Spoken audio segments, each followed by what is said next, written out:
Good morning, everyone. Today our topic is objective of business in chapter first, nature and purpose of business. मतलब इसी lesson का जो next topic है वो है ऑब्जेक्टिव ऑफ बिजनेस. बिज़नेस का definitely हम बिज़नेस यदि कर रहे हैं तो उसका कोई ना कोई ऑब्जेक्ट तो होगा, क्योंकि बिज़नेस भी हम अर्निंग करने के पर्पज़ से ही कर रहे हैं. तो हमारा जो मेन ऑब्जेक्ट है वो तो यही है, प्रॉफिट अर्न करना. ठीक है ना, क्योंकि इसमें एक ह्यूज इन्वेस्टमेंट लगता है, तो ऑब्वियस सी बात है हमारा मेन ऑब्जेक्ट क्या है, इसमें प्रॉफिट अर्न करना. ठीक है, यानी कि किसी भी बिज़नेस का जो ऑब्जेक्ट है वो एक एंड रिज़ल्ट है, राइट. एक एंड रिज़ल्ट है जिसकी तरफ हमारी सारी एक्टिविटीज़ की जाती हैं. देखिए, समझिए आप एक बार. Objective are the end results towards all activities of an organizations are directed, right. Like जैसे अभी आपने 11th में कॉमर्स सब्जेक्ट लिया तो आपका कोई ना कोई आपका गोल होगा, है ना, कि आपको CA करना है या CS करना है या whatever जो भी आपने सोचा है आगे. तो आपने जो भी अपना ऑब्जेक्ट बनाया उसके लिए आपने सब्जेक्ट चूज़ किया. 11th क्लास में कॉमर्स सब्जेक्ट चूज़ किया, राइट. यानी आपका आज से ही वो सारी एक्टिविटीज़ आपकी स्टार्ट हो गई हैं जो कि आपके ऑब्जेक्ट को अचीव करने में आपकी हेल्प करेगी, राइट. तो objective are the end result. ये क्या है बेटा? एक एंड रिजल्ट है जिसकी तरफ towards all activities of an organizations are directed, यानी जिसकी तरफ हमारे बिजनेस की सारी एक्टिविटीज़ डायरेक्टेड की जाती हैं, डायरेक्टेड होती हैं, right. Every person who related to business. अब यहाँ पर पॉइंट ये आता है कि every person who related to business. कौन कौन रिलेटेड होता है बिजनेस से? तो बिजनेस से कौन रिलेटेड होगा? Owner, right. इसके एम्प्लॉयज़, गवर्नमेंट, ठीक है. और इसके अलावा जो डेटर्स हैं, क्रेडिटर्स हैं. तो जो भी पर्सन बिजनेस से रिलेटेड है किसी ना किसी फेस में, तो वो ये चाहते हैं कि कुछ ना कुछ इस बिज़नेस से हमको मिले, यानी उनका सबका ऑब्जेक्ट है. लाइक यदि मान लो ऑनर ने पैसा लगाया तो वो प्रॉफिट अर्न करना चाहता है, राइट. यदि किसी ने लोन दिया है पार्टी ने तो वो क्या चाहता है कि जो उसका प्रिंसिपल अमाउंट है और उसका इंटरेस्ट है वो टाइम पर उसको पे किया जाए, ठीक है. एज वेल एज एम्प्लॉयज़ क्या चाहते हैं कि टाइम पर उनकी सैलरी मिले, उनको इंक्रीमेंट्स मिले, उनको, है ना, एक्स्ट्रा अलाउंस मिले उनको. तो यानी कि every person who is related to business want to get in return for what they do, कि वो जो भी कर रहे हैं उसके रिटर्न में वो चाहते हैं कि उन्हें कुछ ना कुछ उस बिज़नेस से अचीव हो, right. This is a dynamic activity. यहाँ पर बेटा डायनामिक एक्टिविटी, डायनामिक वर्ड का मीनिंग समझना ज़रूरी है. डायनामिक का मतलब ये है बेटा कि जहाँ हमारा बिज़नेस है उसके सराउंडिंग बहुत सारे ऐसे एलिमेंट्स हैं जो डायरेक्ट और इनडायरेक्ट वे से हमारे बिज़नेस को इफ़ेक्ट डालते हैं. ठीक है, देखो एक जो बिज़नेस है, इस बिज़नेस के एक तो इंटरनल पार्ट है और एक, ये तो इंटरनल पार्ट है और एक क्या है बेटा? एक्सटर्नल पार्ट है, राइट. इंटरनल यानी कि जो बिज़नेस ऑर्गेनाइजेशन के अंदर जो एम्प्लॉयज़ होते हैं, राइट, या हमने जो प्लानिंग की है, ठीक है. अभी आप इसको ऐसे समझो कि अभी प्रेजेंटली एक वायरस की वजह से सब लोगों की वर्किंग इफ़ेक्ट हो गई है, सारे बिजनेस इफ़ेक्ट हो गया, हमारी इकोनॉमी पर भी एक बहुत ड्रास्टिक चेंज, मतलब एक इफ़ेक्ट पड़ रहा है, ठीक है. तो देखो सब लोगों ने क्या किया, अपनी अपनी स्ट्रेटेजी चेंज की. लाइक जैसे हमारे स्कूल में था, स्कूल में कुछ गाइडलाइन हमको ऊपर से मिली, देन आफ्टर हमने अपना जो टीचिंग का मेथड है वो थोड़ा सा चेंज किया, ठीक है. ऐसे अदर स्कूल ने किया, ये तो स्कूल की बात है. ऐसे ही और बिज़नेस में भी और ऑफिसेज में जो वर्क फ्रॉम होम, एक ये स्ट्रैटेजी को उन्होंने अडॉप्ट किया, यानी अपने अपने लेवल पर सब अपने काम को कर रहे हैं. यानी वहाँ हम चेंज कर सकते हैं, लेकिन क्या हम कोरोना वायरस को चेंज कर सकते हैं? यानी कोरोना वायरस की वजह से जो सिचुएशंस क्रिएट हो रही हैं उनको चेंज कर सकते हैं? वहाँ पर हम लोग चेंज नहीं कर सकते. उसकी वजह से हमको अपनी इंटरनल पॉलिसीज़ को चेंज करना होगा जो हमारे बस में है, जो हमारे राइट्स में हैं. तो मेरा कहने का मतलब ये है कि हमारी सराउंडिंग जो भी एलिमेंट्स हैं जिनसे हमारा बिजनेस इफ़ेक्ट होता है वो सारे वो डायनामिक फंक्शंस होते हैं वो, राइट. तो this is a dynamic activity, यानी कि ये business day to day others जो आउटसाइडर जो एलिमेंट्स हैं उनकी वजह से चेंजेस होते रहते हैं इसके अंदर. So some important objectives of the business are discussed here तो कुछ इसके ऑब्जेक्ट हैं, जो मेन ऑब्जेक्ट है वो अपन डिस्कस करते हैं बेटा। तो एक डायग्राम के थ्रू मैं आपको समझा रही हूँ। तो ये ऑब्जेक्टिव ऑफ बिजनेस तो क्लासीफाइड क्या है, 3 पार्ट्स में ना, 3 पार्ट्स में। फर्स्ट है इकोनॉमिक ऑब्जेक्टिव, सेकंड है सोशल ऑब्जेक्टिव एंड थर्ड है individual objective, right. Economic objective बेटा ये क्या है, ये ऑर्गेनाइजेशन का ऑब्जेक्टिव है इकोनॉमिक ऑब्जेक्टिव।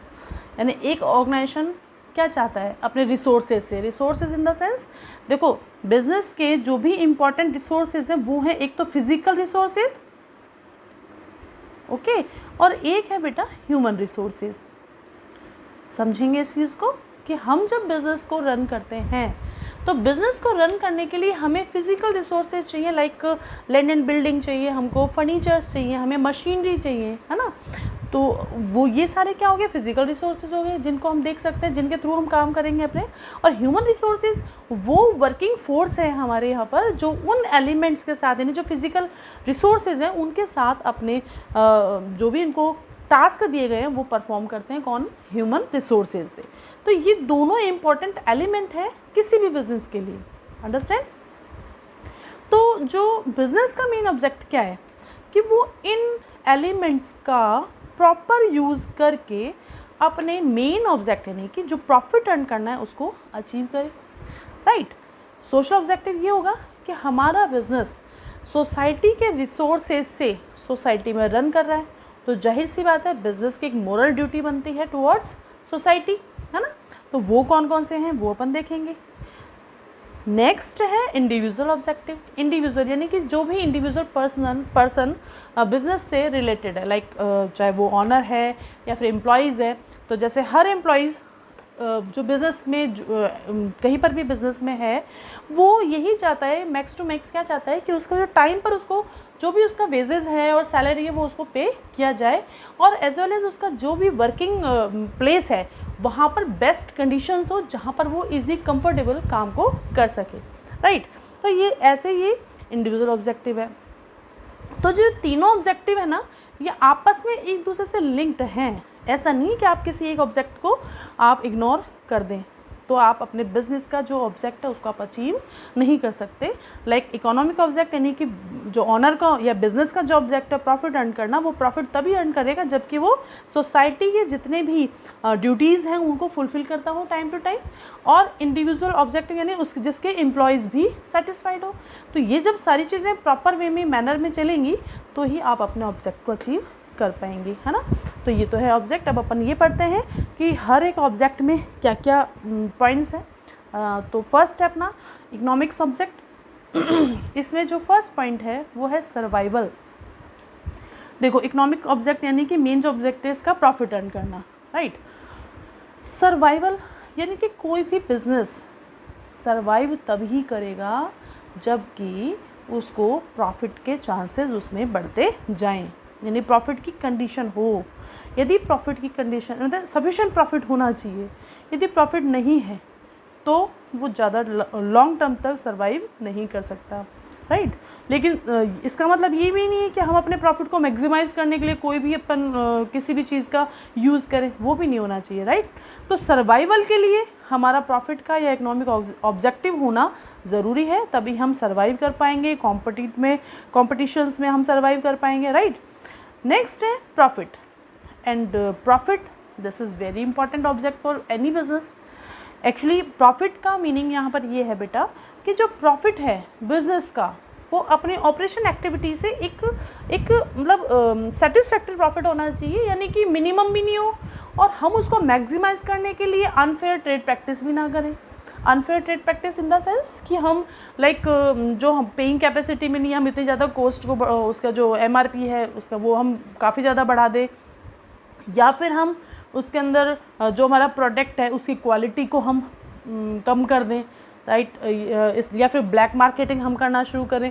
तो इस तरह की अनफेयर ट्रेड प्रैक्टिस होती है जो नहीं होनी चाहिए। यानी हमारा जो प्रॉफिट है वो मैक्सिमाइज़ करने के लिए हम गलत चीज़ों का यूज़ नहीं करें, लेकिन हमारा प्रॉफिट मिनिमम भी नहीं हो, ऐसा भी नहीं हो कम हो, एक मतलब एक्चुअल हमारा प्रॉफिट होना चाहिए जो हमारी नॉर्मल ऑपरेशन एक्टिविटी से किया गया हो, राइट।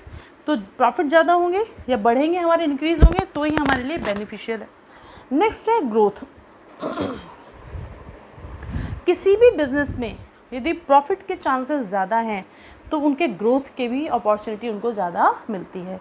यानी कि ग्रोथ और इनका एक्सपेंशन तभी पॉसिबल है जबकि उनके पास प्रॉफिट हो, एक सफिशिएंट प्रॉफिट हो।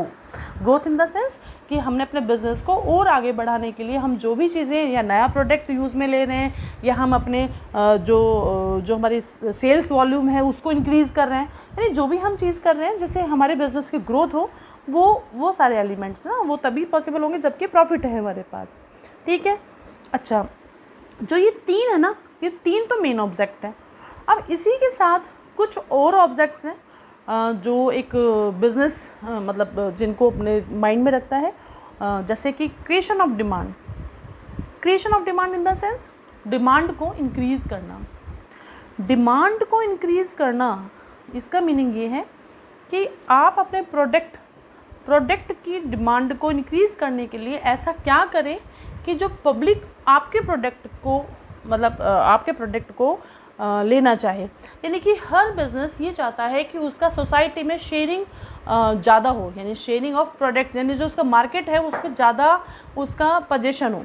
लाइक जैसे कॉम्पिटिटर है, उन कॉम्पिटिटर से सर्वाइव करने के लिए वो अपने शेयर को मार्केट में अपने शेयर को इंक्रीज़ करना चाहता है, और वो तभी करेगा जबकि आपका प्रोडक्ट अदर जो भी कॉम्पिटिटर है उनसे थोड़ा डिफरेंट हो या आपकी स्ट्रेटेजी थोड़ी सी डिफरेंट हो, है ना, तभी तो लोग आपको फॉलो करेंगे।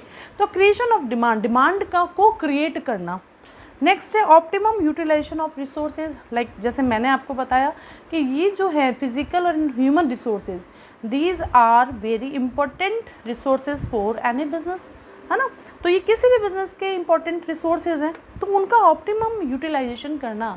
लाइक ऐसा नहीं हो कि आपके पास बहुत सारे फिजिकल रिसोर्सेज हैं लेकिन आपके पास ह्यूमन रिसोर्सेज नहीं है, तो आपकी जो वेस्टेज होगा ना फिजिकल रिसोर्सेज का, सेम ह्यूमन रिसोर्सेज बहुत ज़्यादा है लेकिन फिजिकल रिसोर्सेज नहीं है, तो आपका ह्यूमन रिसोर्स वेस्ट बैठा रहेगा, तो उससे क्या होगा, हमारे प्रोडक्टिविटी को लॉस होगा। तो हमें ऑप्टिमम यूटिलाइजेशन ऑफ रिसोर्सेज को पॉसिबल बनाना है। नेक्स्ट है इनोवेशन। इनोवेशन का मतलब क्या है, इनोवेटिव आइडिया आपके पास होना चाहिए ताकि आप कंपटीशन में अपनी विनर पोजीशन को बना के रखें, है ना। इनोवेशन यानी कि मेरा जो मार्केटिंग स्ट्रेटेजी हो या मेरा प्रोडक्ट हो सबसे डिफ़र कैसा हो, बेस्ट कैसा हो, है ना। तो उस तरह के हम इनोवेटिव आइडियाज़, लाइक जैसे कि पहले ब्लैक एंड वाइट टीवी चलते थे, right, day to day changes आता गया, फिर कलर टीवी आया, फिर अब एलईडी आने लगा।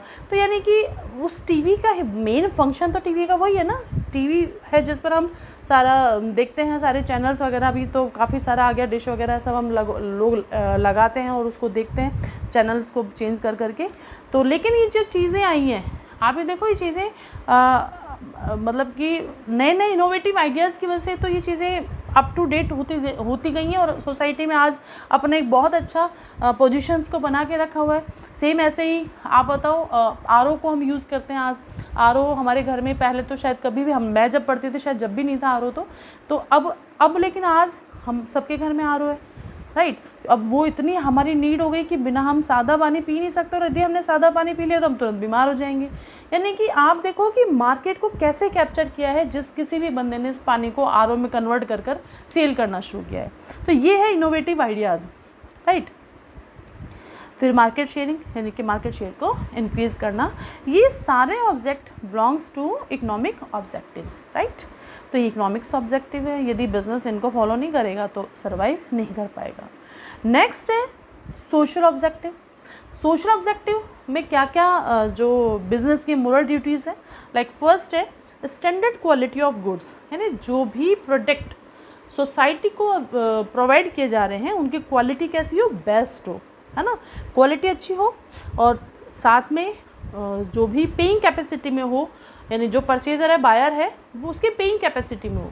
लाइक ऐसा नहीं कि आपने क्वालिटी को इंक्रीज़ करने के साथ साथ आपने रेट को इतना हाई कर दिया कि वो सामने वाला परचेज ही नहीं कर पाए, यानी उसकी पेइंग आपकी कॉस्ट को कवर करते हुए और उसकी पेइंग कैपेसिटी में वो आना चाहिए प्रोडक्ट, ठीक है। नेक्स्ट है अवॉइड अनफेयर ट्रेड प्रैक्टिस। जैसे मैंने आपको बताया था कि जो भी अनफेयर ट्रेड प्रैक्टिस है उनको अवॉइड करना चाहिए, ठीक है। नेक्स्ट है एम्प्लॉयमेंट जनरेशन। सोशल ऑब्जेक्टिव का मीनिंग ये है कि हमारे सोसाइटी में जो अनएम्प्लॉयमेंट की एक बिग इशू है हमारे यहाँ पर, तो उस अनएम्प्लॉयमेंट की प्रॉब्लम को रिजॉल्व करने के लिए एक बिज़नेस यदि मान लो कहीं पर भी सेटअप होता है तो लोगों के लिए 10 लोगों को जॉब के ऑप्शंस बढ़ते हैं, है ना। तो वो ये बिज़नेस का मेन ऑब्जेक्ट ये भी है कि लोगों को ज़्यादा से ज़्यादा एम्प्लॉयमेंट प्रोवाइड करके ये अनएम्प्लॉयमेंट की प्रॉब्लम को रिजॉल्व करना। ठीक है। नेक्स्ट है सोशल सर्विस, यानी आपका बिज़नेस यदि बहुत अच्छे से रन कर रहा है, जैसे मैंने आपको बताया था कि सोसाइटी के रिसोर्सेज को यूज़ करके हम बिज़नेस को रन कर रहे हैं, तो हमारा एक मोरल ड्यूटी है कि हम अपने यहाँ अपने यहाँ पर इस तरह की फैसिलिटीज़ प्रोवाइड कराएं जो कि सोसाइटी के लिए के बेनिफिट के लिए हो, है ना। उसमें क्या होता है, जैसे कि हमने स्कूल को डोनेट किया, या हमने कोई गवर्नमेंट हॉस्पिटल्स हैं इनको हमने चैरिटी दी, या इस तरह के जो भी सोसाइटी के वेलफेयर के लिए हम कर सकते हैं वो हमें करना चाहिए। फिर है अवॉइडेंस ऑफ पॉल्यूशन, है ना। जैसे कि अभी हाल फिलहाल पॉलीथीन को बैन किया हुआ है, लेकिन फिर भी कई बिज़नेस के अंदर पॉलीथीन को यूज़ किया जाता है। तो इस तरह की चीज़ें नहीं होना चाहिए, जो पॉल्यूशन को इंक्रीज़ करें उनको अवॉइड करना चाहिए। तो कोई भी बिज़नेस यदि ये सोसाइटी के जो ऑब्जेक्ट हैं इनको यदि फुलफ़िल करता है तो वो रन कर पाएगा, या तो वो खुद से करे, अदरवाइज़ फिर गवर्नमेंट के लिए बहुत सारे रूल्स बने हुए हैं तो उससे उनकी गुडविल भी क्रैक होगी। तो मच बेटर ये है कि वो इन ऑब्जेक्ट्स को ध्यान में रख कर अपने काम को करे। नेक्स्ट है individual objective. Individual in the sense जो भी वर्कर वहाँ पर काम कर रहा है, तो फर्स्ट ऑफ ऑल तो वर्कर क्या चाहता है कि उसको सेटिस्फैक्ट्री वेजेस और सैलरी मिले, राइट। फर्स्ट तो उसका यही है कि उसको जो वेजेस और सैलरी उसके काम के बदले में दिया जा रहा हो वो मतलब स्टैंडर्ड होना चाहिए, यानी जो उसकी वर्किंग के अकॉर्डिंगली होना चाहिए, और साथ में ही गुड वर्किंग कंडीशन, यानी जहाँ पर भी वो वर्क कर रहा है वो एटमॉस्फेयर वहाँ का अच्छा होना चाहिए, प्रॉपर लाइटिंग की मतलब वहाँ पर अरेंजमेंट होना चाहिए, वाटरिंग का अरेंजमेंट होना चाहिए, यानी प्रॉपर चीज़ें होनी चाहिए जिससे कि वो अपना काम को स्मूथली कर सके। इसके अलावा इनिशिएटिव, यानी कि जब भी कोई आप बिज़नेस में नया डिसीज़न ले रहे हैं या कोई भी नई स्ट्रेटजी को आप अपना रहे हैं, तो आपको अपने जो एम्प्लॉयज़ हैं उनको प्रमोट करना चाहिए कि वो भी कोई सजेशन दें, क्योंकि जब उनकी तरफ से कोई सजेशन आता है तो उनको एक इनिशिएटिव का फंक्शन एक होता है। तो उससे क्या होता है कि जब उनकी बात को हम सुनते हैं और उनकी बातों को सुनकर हम उनको अडॉप्ट करते हैं अपनी स्ट्रेटजी में, तो उनका मोरल हाई होता है, ठीक है ना। तो उनमें इनिशिएटिव लेने की जो भावना है वो इंक्रीज़ होती है।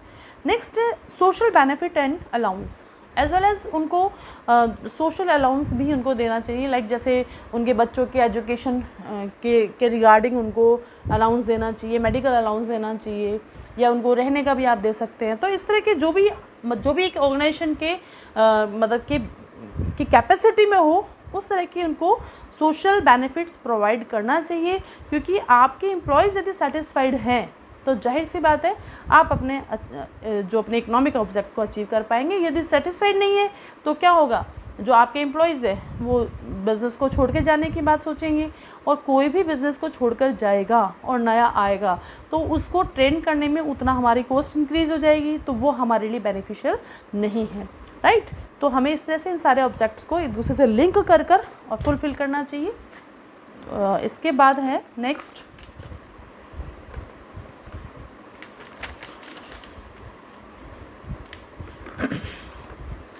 तो जैसे अभी हमने इकोनॉमिक ऑब्जेक्ट पढ़ा था, ठीक है, उसी सीक्वेंस में है role of profit in the business. अब हम ये इंडिविजुअल एक टॉपिक को हम पढ़ रहे हैं, ऑब्जेक्ट का ही पार्ट है ये, इकोनॉमिक ऑब्जेक्ट है, लेकिन ये डिफरेंट बिल्कुल सेपरेट है उससे, यानी कि प्रॉफिट का आपके बिजनेस में क्या रोल है, राइट।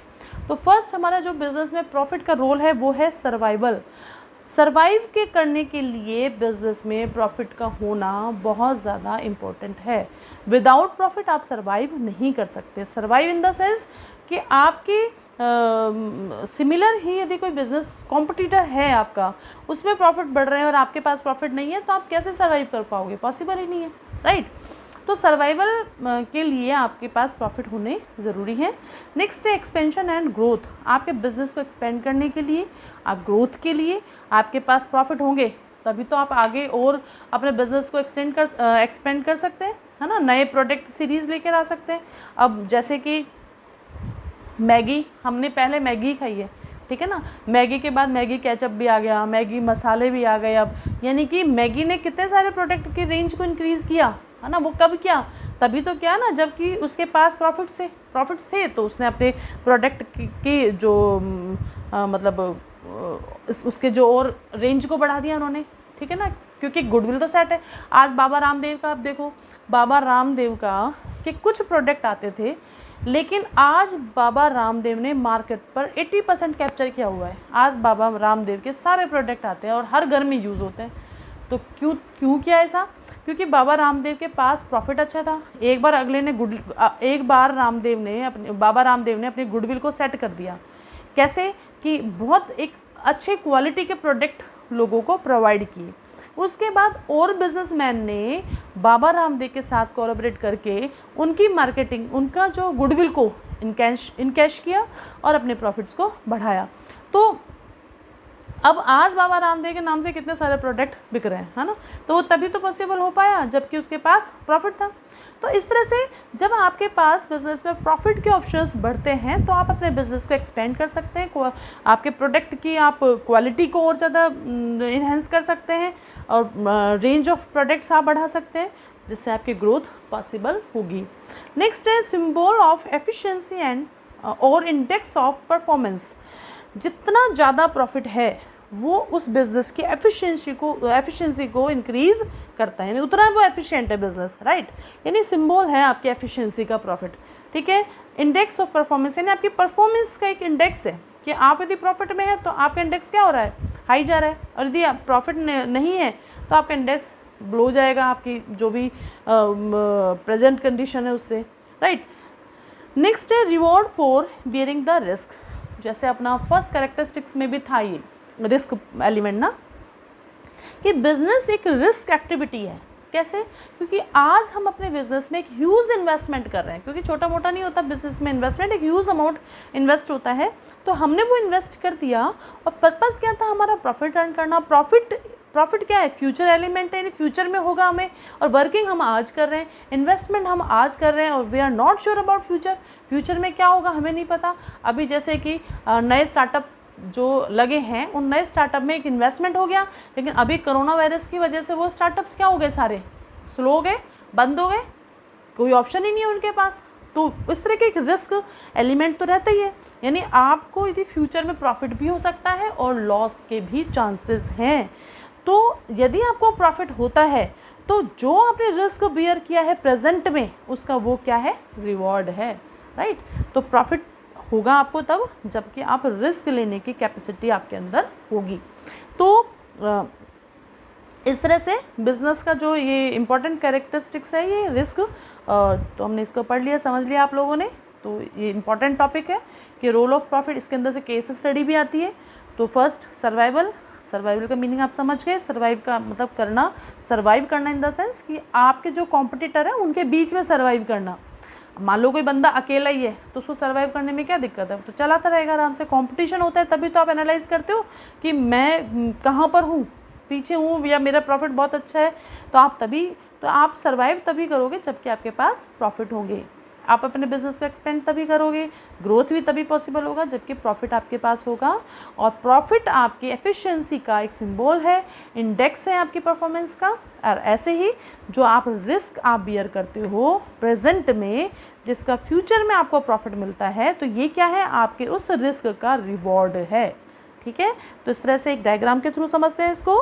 रोल और सिग्निफिकेंस ऑफ प्रॉफिट, तो प्रॉस्पेरिटी को पॉसिबल बनाता है, ग्रोथ को पॉसिबल बनाता है, एफिशिएंसी को एफिशिएंसी को पॉसिबल बनाता है, एज वेल एज गुडविल हमारे इंक्रीज होते हैं। गुडविल इन द सेंस आप समझ गए ना, गुडविल का मतलब क्या है? सोसाइटी में आपकी रेपो, है ना, मार्केट सोसाइटी में आपकी रेपो, जिसके बेस पर आपको सोसाइटी से आपको कभी लोन लेना पड़े तो इजीली आपको लोन मिल जाए। वो कभी होगा जब आपकी क्रेडिट वर्थनेस होगी,